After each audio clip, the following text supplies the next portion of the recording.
I downloaded SYNCH because everyone was talking about it. It wasn't like other apps. You didn't have to post anything. You didn't even have to type. You just opened it and it knew what you wanted. I wasn't the kind of person who got caught up in trends, but my friends wouldn't shut up about it. Dude, it's scary accurate, they'd say. A coworker told me he was thinking about getting a new couch, and before he even searched for it, SYNCH showed him the exact model he wanted. Another friend swore it played music that matched her mood before she even realized what she was feeling. The app was all over the internet. The most advanced AI in the world, some tech guy called it. People weren't just impressed. They were obsessed. I gave in and downloaded it. The setup was simple. No login, no password. Just an agreement page full of text I barely skimmed. I clicked accept. A blank screen. Then, slowly, a list of videos appeared. No search bar. No categories. Just recommendations. And they were perfect. The first was a video about a game I was planning to buy. The second was a tutorial for something I had been struggling with at work. The third was a creepy story, exactly the kind of horror I liked. It was weird, but in a good way. For the next few days, SYNCH became my favorite app. The more I used it, the better it got. Then it started showing me things I didn't want to see. It started with a name. I was lying in bed, scrolling half asleep when I saw it. A name in the middle of my screen. Ethan Hale. I frowned. The text was part of a video thumbnail, but there was no title, no description, just the name on a black background. I didn't know anyone named Ethan Hale. I almost scrolled past it, but something about it made my stomach tighten. I hesitated, then tapped the video. A voice spoke. "You shouldn't have clicked this." The screen stayed black. The voice was distorted, like an old radio signal. I stared at the screen, waiting for something else to play. But there was nothing. I backed out of the video. My skin was prickling. What the hell was that? I scrolled again, trying to shake the uneasy feeling. Another video loaded. The thumbnail was a date. March 12, 1998. I had no idea what that meant. I clicked. Again, the voice. Stop watching. That was it. The video was just blackness and a warning. I exhaled sharply and rubbed my arms, trying to shake the goosebumps. It was probably some weird ARG. A horror thing designed to freak people out. Maybe SYNCH was just too good at figuring out my tastes. I scrolled again. And froze. The next video had my name in the thumbnail. Michael.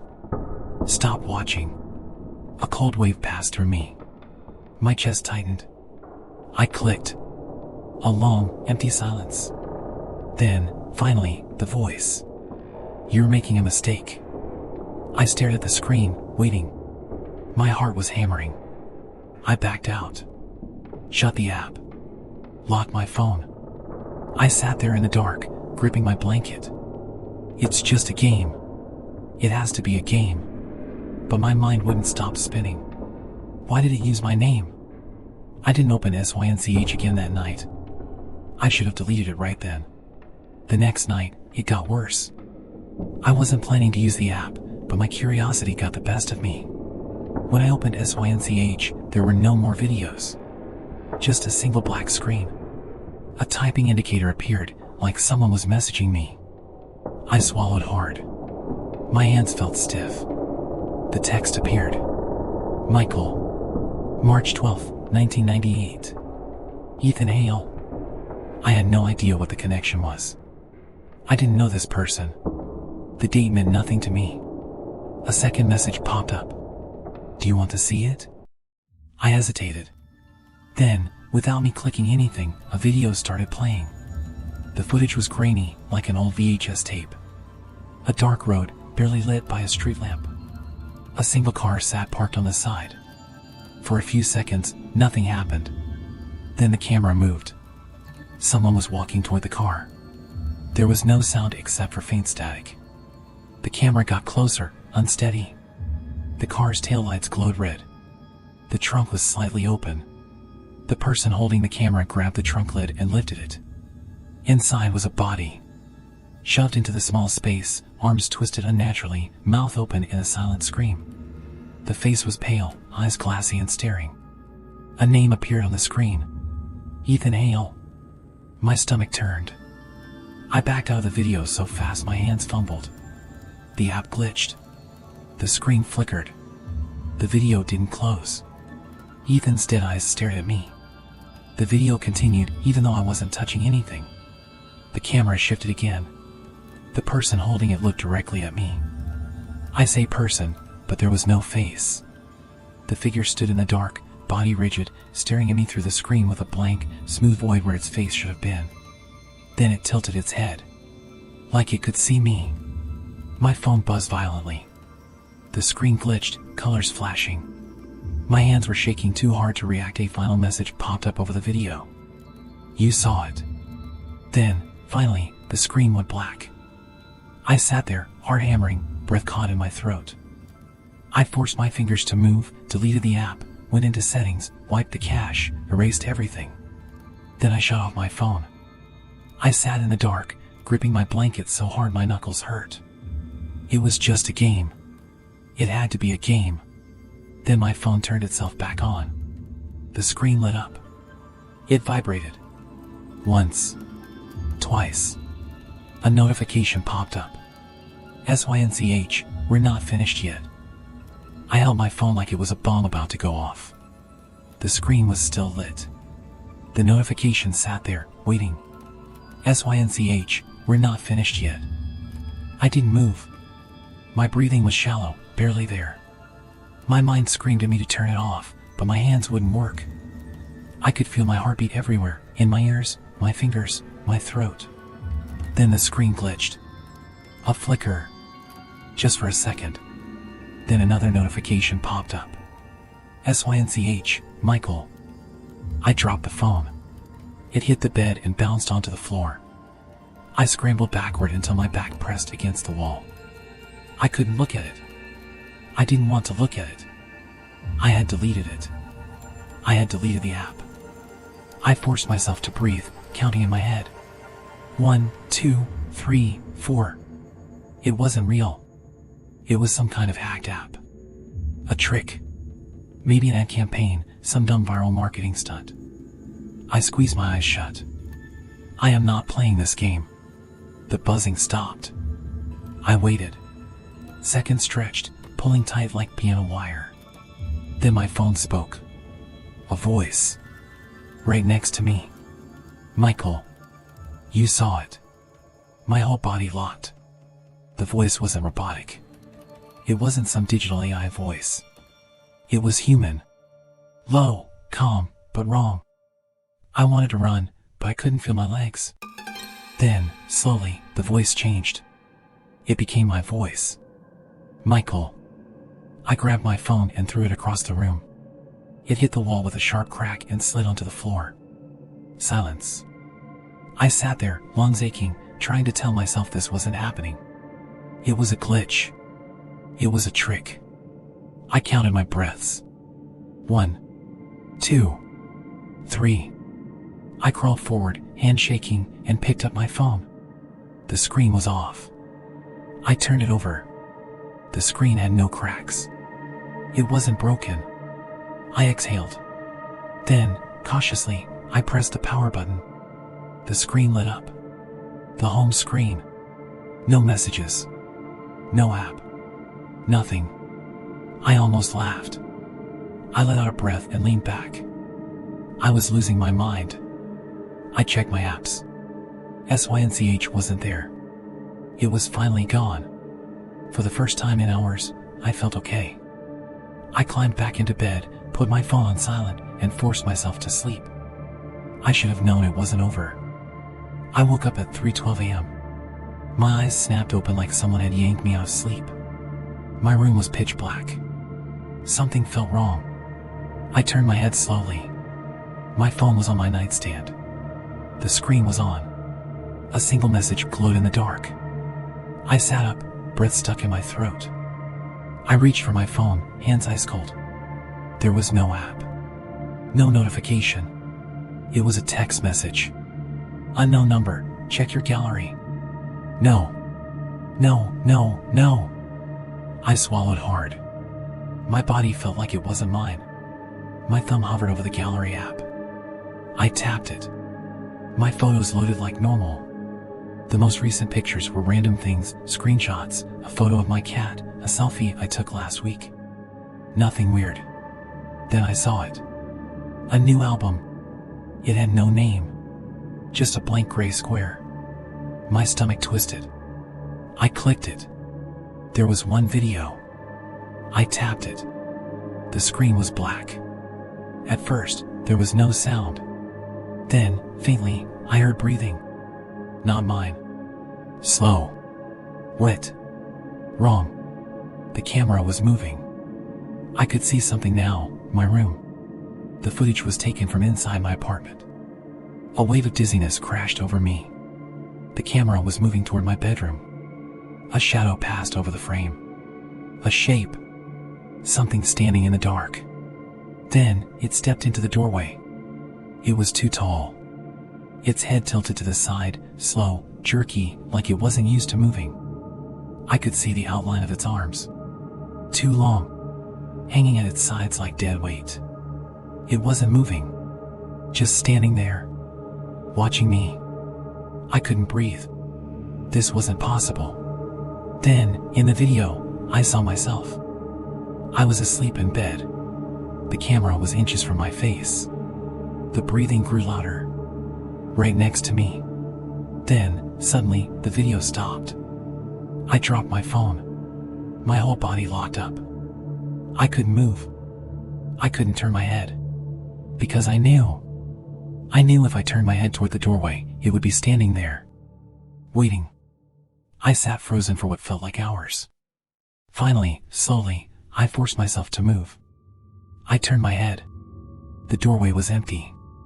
My whole body shook. I scrambled for my phone and turned on every single light in my apartment. Nothing. There was nothing here. I checked the video again. It was gone. The whole album had vanished. I sat down hard on my couch, my breath coming in sharp gasps. It wasn't real. It couldn't be real. Then my phone buzzed. A final message. Unknown number, see you soon. I didn't sleep. I sat on my couch until morning, every light in my apartment on, my phone clenched so hard my fingers ached. I kept checking the gallery, but the video was gone. The entire album had disappeared, like it had never been there at all. But I saw it. I knew what I saw. And I wasn't alone last night. Something had been here. Watching me. Standing in my doorway. I tried to tell myself it was a prank. Some elaborate hack. Maybe FACELESS was an experimental app designed to mess with people. Maybe it had control over my phone's data. But that didn't explain the video. It didn't explain how something had been in my apartment. At sunrise, I forced myself to move. My body felt sluggish, like I was wading through mud. I checked the locks. Still locked. Checked the windows. Still shut. Nothing was broken. No signs of a break-in. No proof that anything had happened. But I couldn't shake the feeling that I had been touched. Something had stood over me while I slept. And I had the sickest, most horrible feeling that if I had woken up, I wouldn't be here anymore. 10:42 a.m. I was running on zero sleep and too much coffee, trying to act normal. At work, people talked around me, their voices distant, like I was underwater. My fingers hovered uselessly over my keyboard. Every time my phone vibrated, I flinched. I refused to check it. I wouldn't. At lunch, I caved. I picked up my phone, bracing myself. No messages. No missed calls. No app. I exhaled, forcing my shoulders to relax.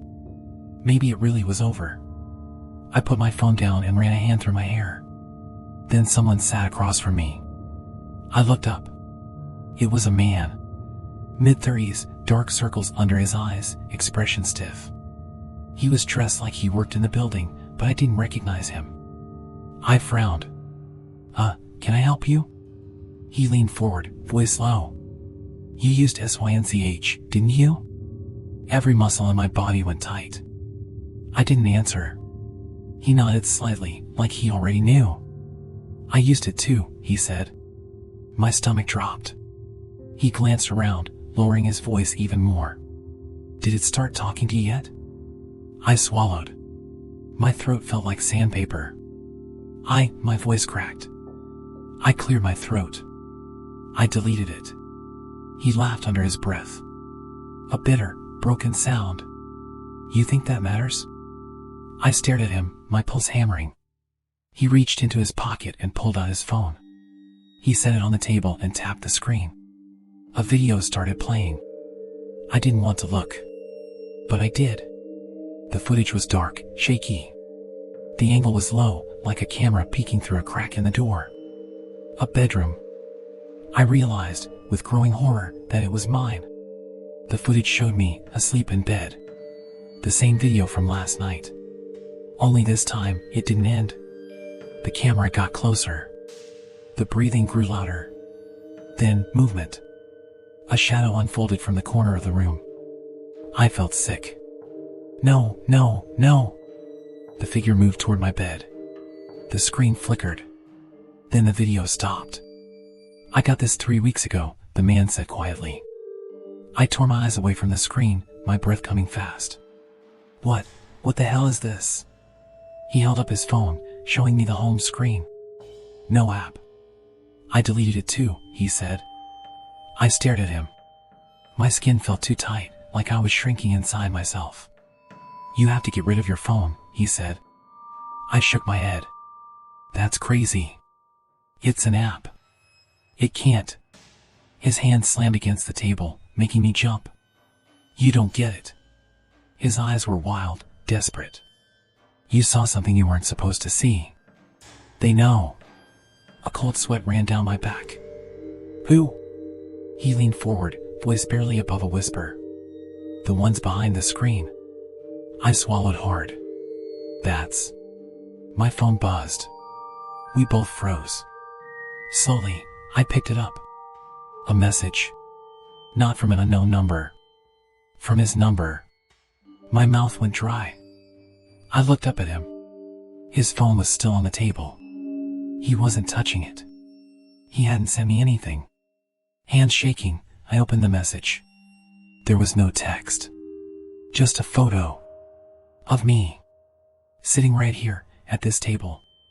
A deep chill wrapped around my spine. I turned, heart in my throat, scanning the cafe. Someone had taken the photo. Someone in this room.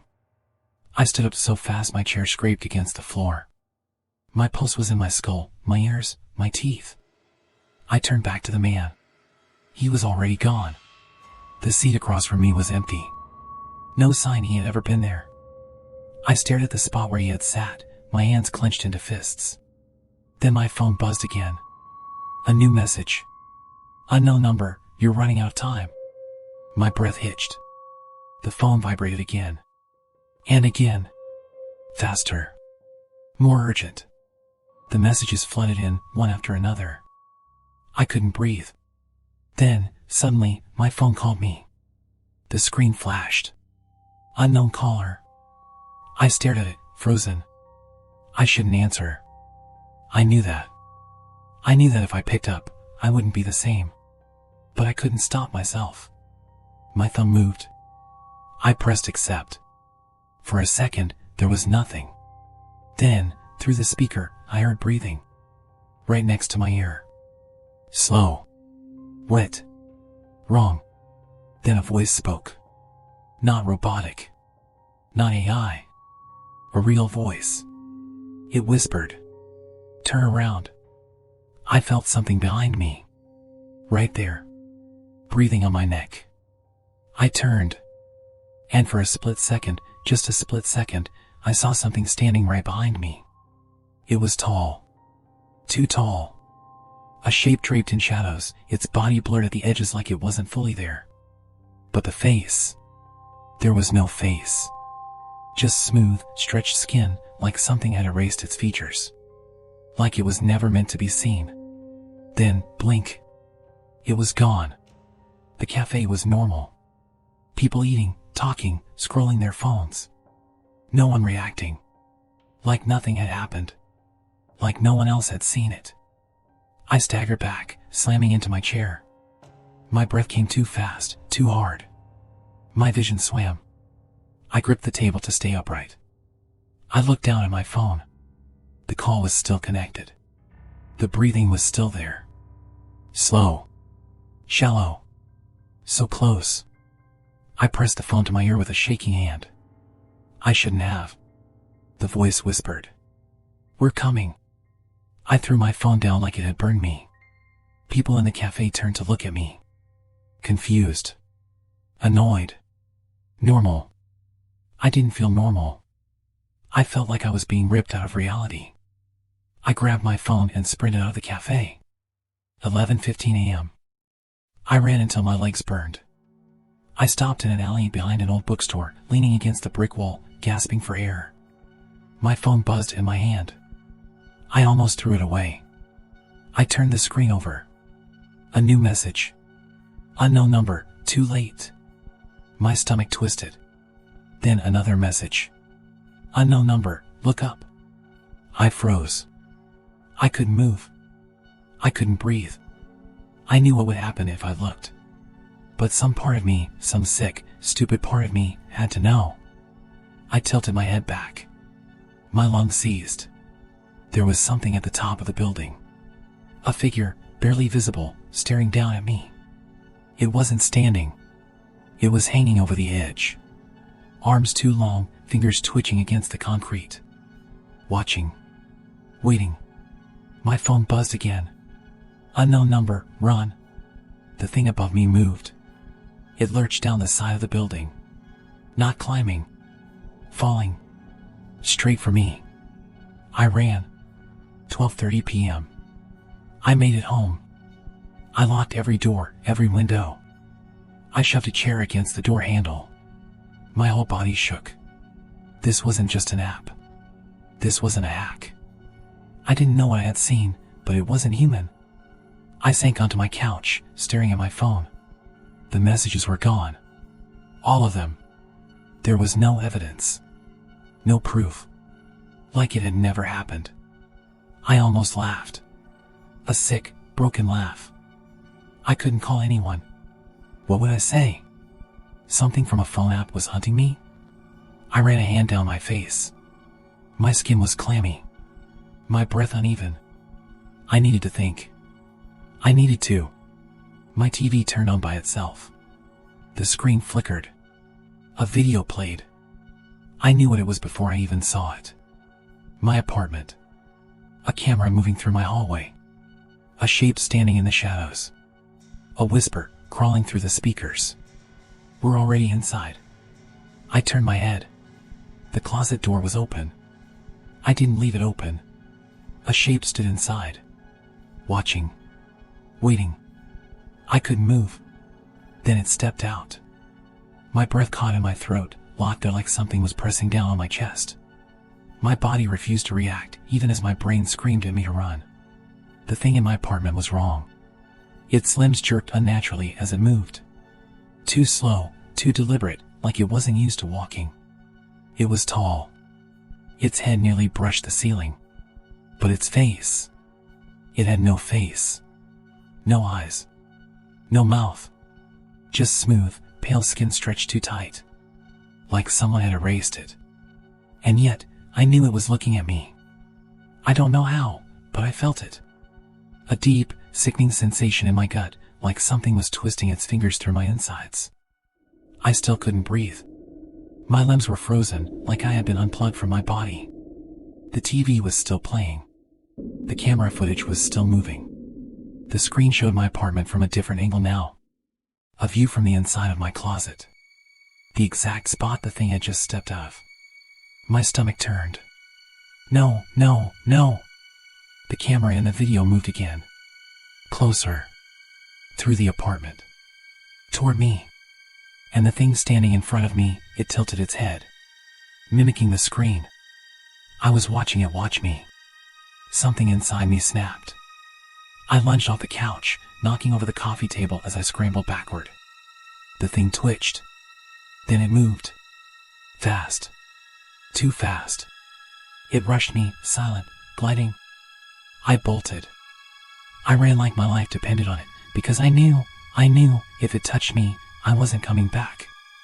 I didn't even think. I just sprinted for the door.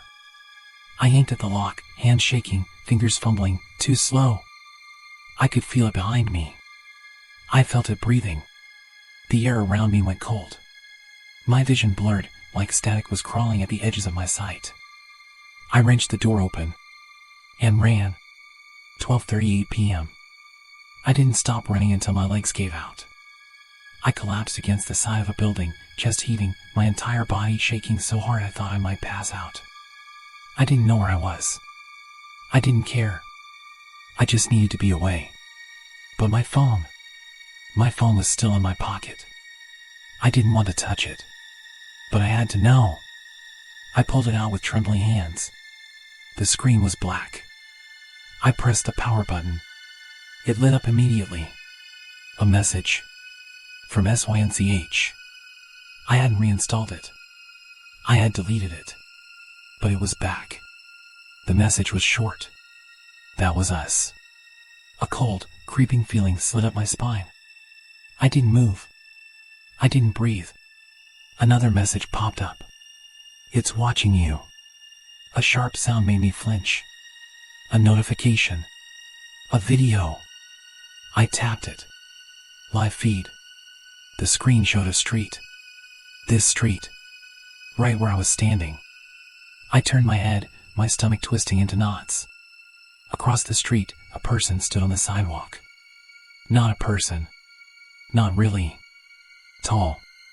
Rigid. Too still. It had no face. No features. Just smooth, stretched skin. It wasn't moving. But somehow, I knew. It was smiling. It said my name. Not through my phone. Not through a message. It whispered it. Right behind me. Too close. I didn't stop moving. I didn't react. I kept walking, my steps steady, forcing my legs to move when every instinct screamed at me to run. But I knew. If I ran, it would chase me. And I didn't know what happened if it caught me. Another breath. Not mine. Right at my ear. I fought the shudder crawling up my spine. I reached the end of the block, my hands clenched into fists. I was going to turn the corner. And if it was still behind me, I wasn't going to stop. Step. Another step.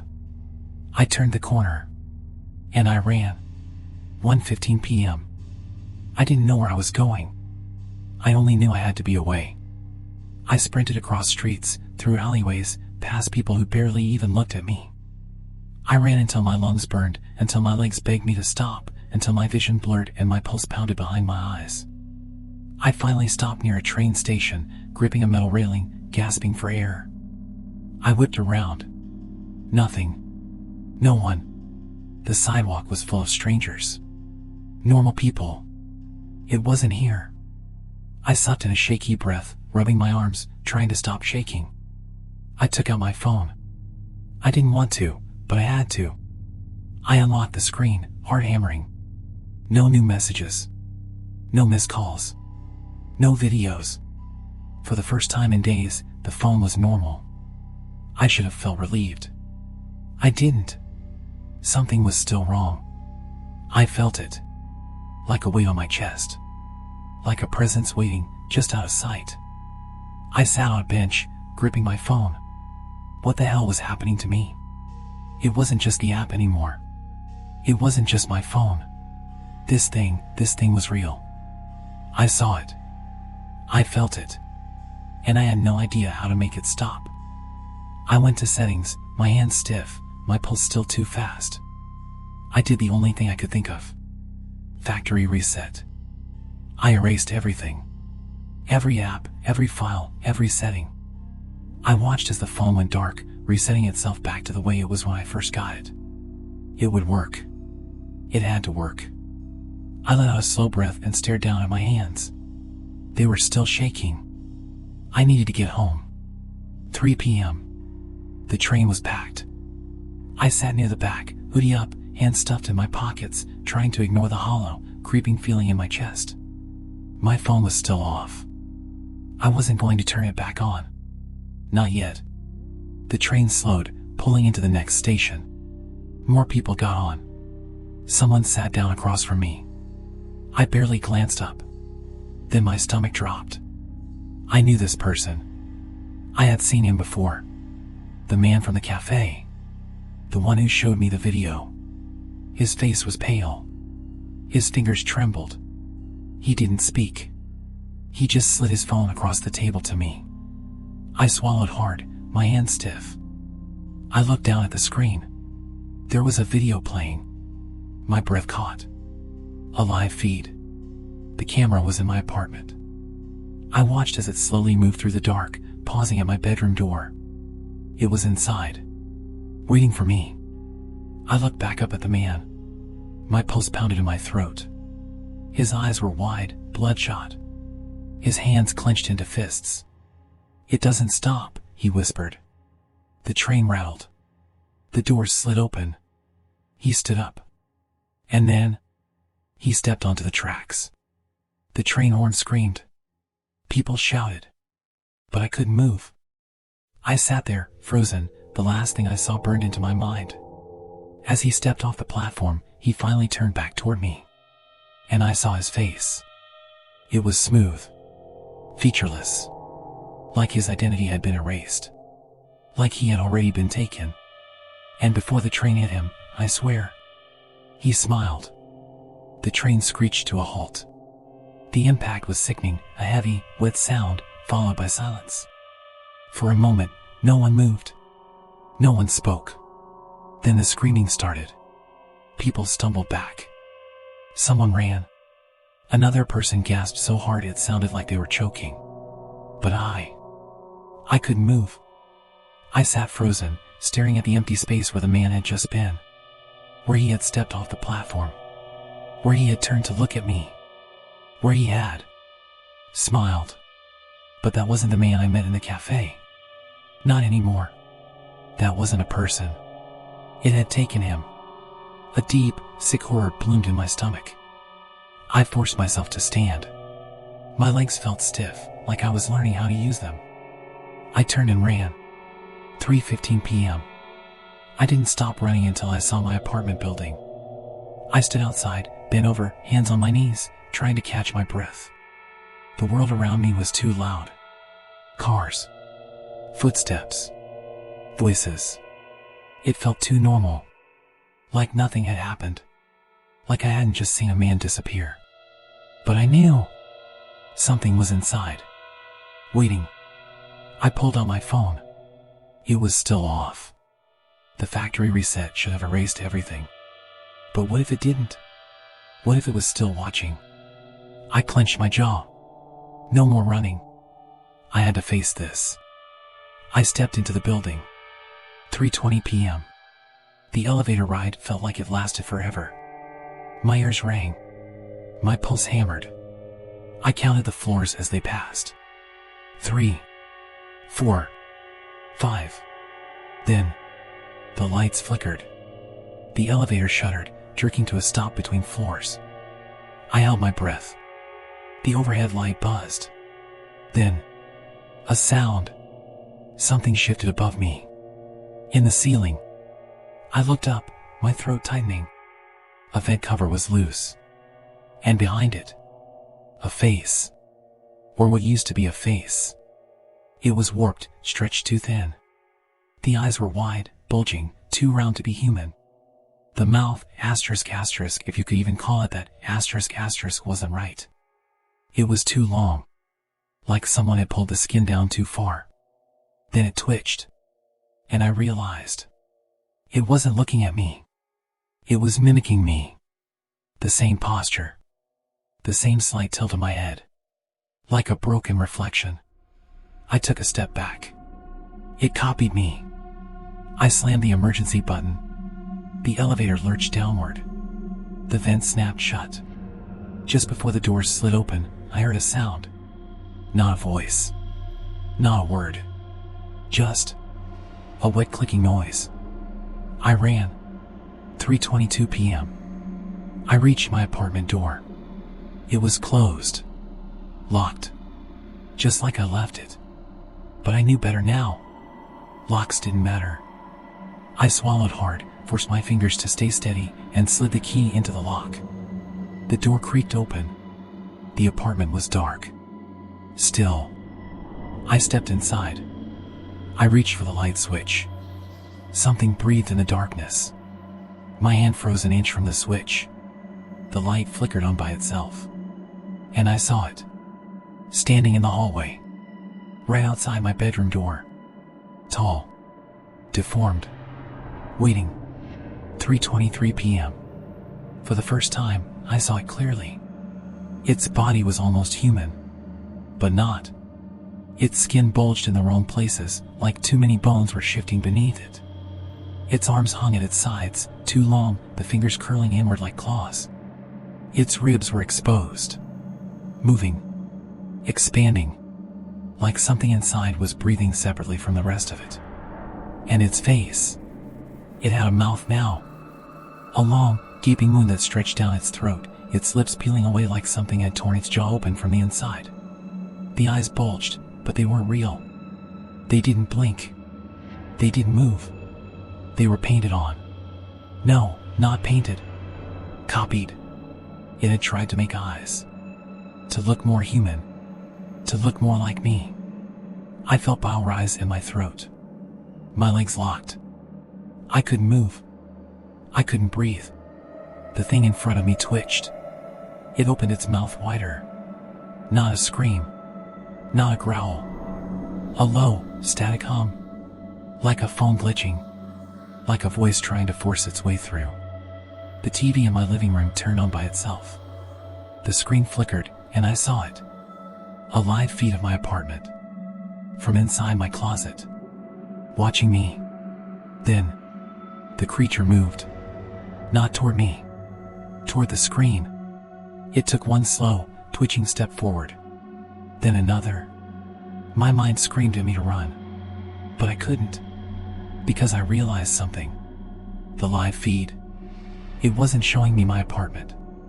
It was showing somewhere else. The layout was wrong. The walls stretched too high. The doors were too narrow. It looked like my apartment. But it wasn't. And the thing standing in front of me?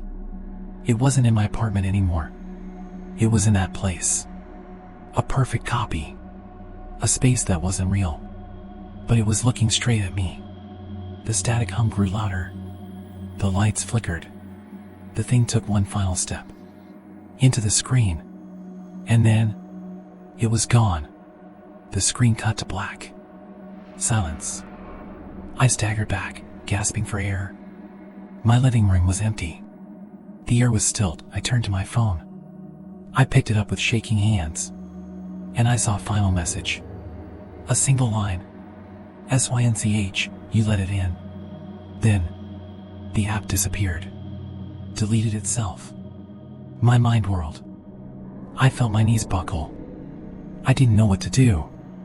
I didn't know where to go. I just knew one thing. That thing wasn't gone. It had just gone somewhere else. Waiting. Watching. For the next person. I didn't leave my apartment for days. I barely ate. I barely slept. The thing was gone, or at least, that's what I tried to tell myself. The screen had gone black. SYNCH had deleted itself. Maybe it was over. But I knew. I felt it. I couldn't shake the sensation that something was watching me. And then, 3 days later, it started again. 4:12 a.m. My phone rang. A deep, horrible panic twisted in my stomach. I wasn't expecting a call. I grabbed the phone, fingers stiff, throat dry. Unknown caller. I shouldn't answer. I knew I shouldn't answer. But I did. I pressed the phone to my ear, my pulse hammering. At first, there was only breathing. Then, a voice. Not a stranger's voice. It was my mom. Michael. The way she said my name, it wasn't normal. Like a word spoken too many times until it loses its meaning. I swallowed hard. Mom? Static. Then, help me. My stomach dropped. The voice was closer now, like she was whispering right into my ear. Then, screaming. A wet, ripping sound. The call cut off. The screen flashed. A new message. A video. My hands trembled as I tapped it. And I saw my mom in her house. She was running. She was sobbing. Behind her, something huge was moving through the darkness. Lumbering, heaving, its body dragging unnatural weight. It was so much bigger now. Its limbs had stretched, the bones bulging through its skin. Its arms had split, too many joints, too many hands.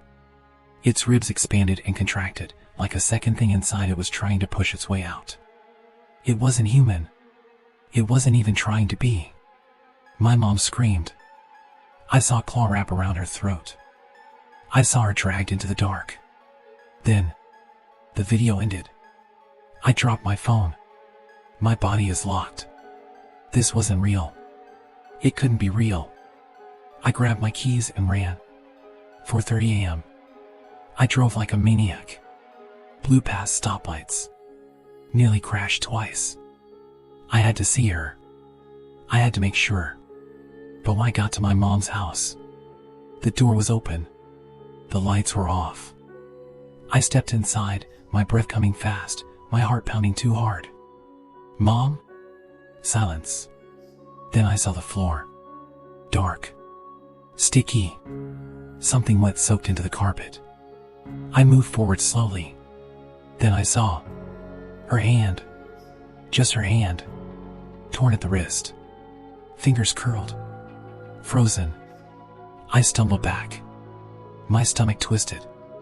I turned, and then I saw my brother. Or what was left of him. His body was split open. Like something had peeled him apart. His face was gone. I staggered back. My hands shook so hard I couldn't breathe. Then, my phone buzzed. I looked down. A new video. I didn't want to open it. But I did. The footage was shaky, glitched, wrong. It showed my best friend. Tied to a chair. His face was twisted in agony. Something loomed over him. The creature. The mutant thing that used to be human. Now bigger. Worse. Its limbs cracked as it moved. Its jaw split open in too many directions. It reached toward my friend. And it peeled his skin away like wet paper. I dropped the phone. The video kept playing. The audio didn't stop. The screaming didn't stop. I bent forward and vomited. I wiped my mouth with a shaking hand. I had to get out of here. I had to run. I turned. And something was standing in the doorway. Waiting for me. 5 a.m. It didn't attack me. Not at first. It just stood there. Watching. Waiting. Then, it spoke. A mix of voices. My mom. My brother. My best friend. All of them blended together. Like they were trapped inside it. And it said, "You're the last one." I ran. I didn't make it far. It was too fast. It grabbed me. It lifted me off the ground. Its claws sank into my skin. I screamed. And it started pulling. Not my body. My identity. I felt something ripping out of me. Like my soul was being unraveled. Like it was stealing me. My memories are blurred. My name, what was my name? I felt my mouth open, but I couldn't speak. I couldn't breathe. Then, it's my face off. I heard the wet, ripping sound. I felt my skin peel away. But I was still alive. I was still awake. I saw it hold my face in its hands. And I saw it put my face on itself. Like a mask. Then, it turned to me. And in my own voice, it whispered, "I'll be you now." Then it squeezed. And everything went black. Darkness. Cold. No body. No shape. Just emptiness. I tried to move. I couldn't. I had no arms. No legs. No hands to reach with. Just thoughts. Just fear. Something shifted. Not outside me, asterisk, asterisk, inside, asterisk, asterisk. Like I was floating in something too thick to breathe. I wasn't dead. I wasn't alive. I was trapped. Then, a voice. My voice. Michael. No. No, no, no. That wasn't me. That was it. The thing. The mutant. The monster that had peeled me apart like wet paper and put on my skin like a costume. I tried to scream. I had no mouth. But I heard. I heard it living my life. I heard it breathing through my lungs. I heard my own voice laughing. Laughing with my mom. My brother. My best friend. Alive. Whole. Normal. They weren't dead. They were never dead. It had replaced them. Copied them. And now it had copied me. I felt something pulling at me. Stretching me. Like I was being reshaped. The darkness peeled away. And I saw. Hashtag, hashtag, hashtag a screen. A phone screen. But I wasn't holding it. I was inside it. I was part of it. I could see. I could feel. I was in the algorithm. Trapped in the code, buried in the blackness, locked between numbers and data, asterisk, asterisk, a ghost inside SYNCH, asterisk, asterisk. And out there, in the real world, the thing that had taken me was wearing my skin. Living my life. Laughing with my family. Going to work. Posting online. No one knew. No one could tell. I tried to fight. To break free. But I was just a whisper. Just a glitch. A broken fragment inside an app no one even questioned. Then, the screen shifted. A new user. A name. A face. A young woman sitting on her bed, scrolling. And I felt it. The thing inside me. Inside SYNCH. It was looking at her. Choosing her. Like it had chosen me. Like it had chosen all of us before. I tried to scream. Tried to warn her. But she couldn't hear me. Her thumb hovered over the screen. She was about to download it. The app. The virus. The trap. She clicked accept. And I watched it begin again.